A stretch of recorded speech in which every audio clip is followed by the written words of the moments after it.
Acadêmicos da FAP do curso de enfermagem estão expondo seus conhecimentos para todos os acadêmicos e população. Desta vez, o projeto do 7º período de enfermagem teve o tema Saúde do Idoso, contendo 9 estandes de informações diferentes. A professora Patrícia Bonfim fala mais sobre esse projeto de sua autoria. Esse é um projeto da disciplina de saúde do idoso, são os acadêmicos do 7º período, e assim como é importante o aluno ter a parte prática da disciplina, também é muito importante que ele esteja voltado para a parte científica.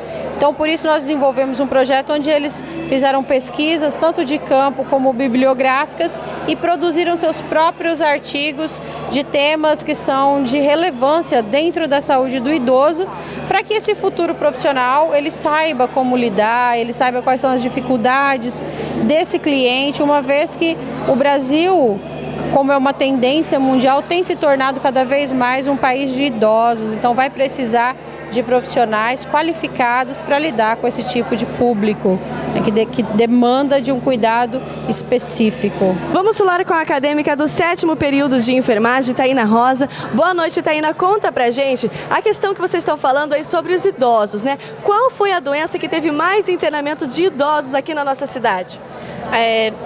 Na nossa pesquisa entre janeiro, fevereiro, março e abril de 2014 e 2015, a doença que mais internou os idosos foi pneumonia. Teve muita internação o ano passado, só nesses 3 períodos, nesse período deu muita internação de pneumonia.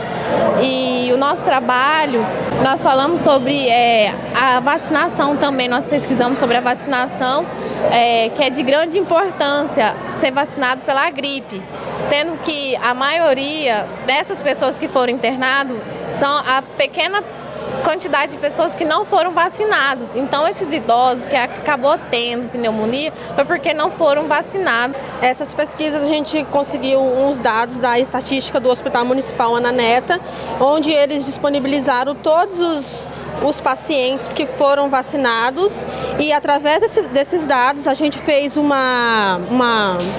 cálculo, uma comparação dos anos de 2014 e 2015, e tivemos esses resultados que está aqui mostrando no gráfico da porcentagem dos vacinados e não vacinados.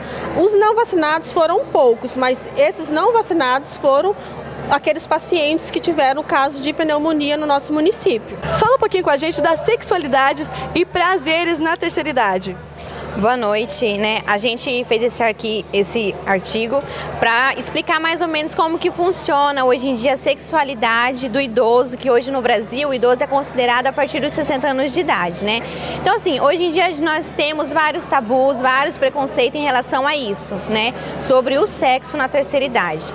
O nosso artigo ele explica muito bem que o sexo na terceira idade ele não é somente um sexo, com penetração, e sim o sexo ele passa a ser aquele acompanhamento do cônjuge, aquele carinho, aqueles toques. Então tudo isso, pro idoso já passa a ser um sexo, E a gente vê hoje em dia, segundo as pesquisas comprovadas, que o idoso acima de 60 anos, ele passa a ter relações sexuais a cada 15 dias, E com isso, um idoso que tem um acompanhamento na rede de atenção básica, ele começa a entender mais que os problemas que ele vem enfrentando com o sexo, como não era como antes, ele passa a entender que isso é parte fisiológica do seu organismo, do envelhecimento, e começa a entender mais para ter mais um acompanhamento melhor, entender que isso não seria uma impotência, sim, algo natural, e poder entender melhor e fazer com que isso possa acontecer de uma forma agradável. A Danúbia Lara vai falar com a gente sobre a hipertensão na vida do idoso. Danúbia, conta com a gente como a hipertensão afeta a vida do idoso no dia de hoje. Boa noite. Bom, a hipertensão ela pode afetar na vida do idoso, no caso, se ele for idoso sedentário, no caso de não praticar atividade física, a alimentação, que ele vai ter que deixar de comer certos alimentos, as doenças cardiovasculares, ele pode ter um AVC, um derrame, um infarto agudo do miocárdio, entre outras doenças, A Catiele Menezes vai falar com a gente. Boa noite, Catiele. Conta pra gente quais são as doenças ósseas mais comuns na vida dos idosos. É a osteoartrite e a gota. Elas se caracterizam pela inflamação das articulações, onde essa pessoa idosa vai estar apresentando quadros de dores articulares. Vai ter épocas que elas vão estar mais intensas Em outras épocas, elas podem parar ou diminuir a dor.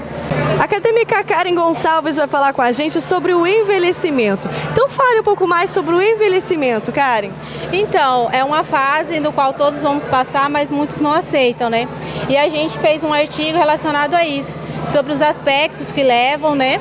E muitas pessoas, elas fazem processos para estar retardando a fase do envelhecimento. Onde a gente sabe que é um processo que é irreversível. Todos vão passar, não tem como voltar. Muitas pessoas fazem processos estéticos, né? Mulheres principalmente não aceitam estar passando por essa fase, e é uma fase que é inevitável. É muito bom ver os nossos futuros enfermeiros buscando mais conhecimento, se aperfeiçoando para atenderem melhor os nossos idosos do futuro. Com imagens de Alain Milani e Bruna Costa para o jornalismo da Rede TV.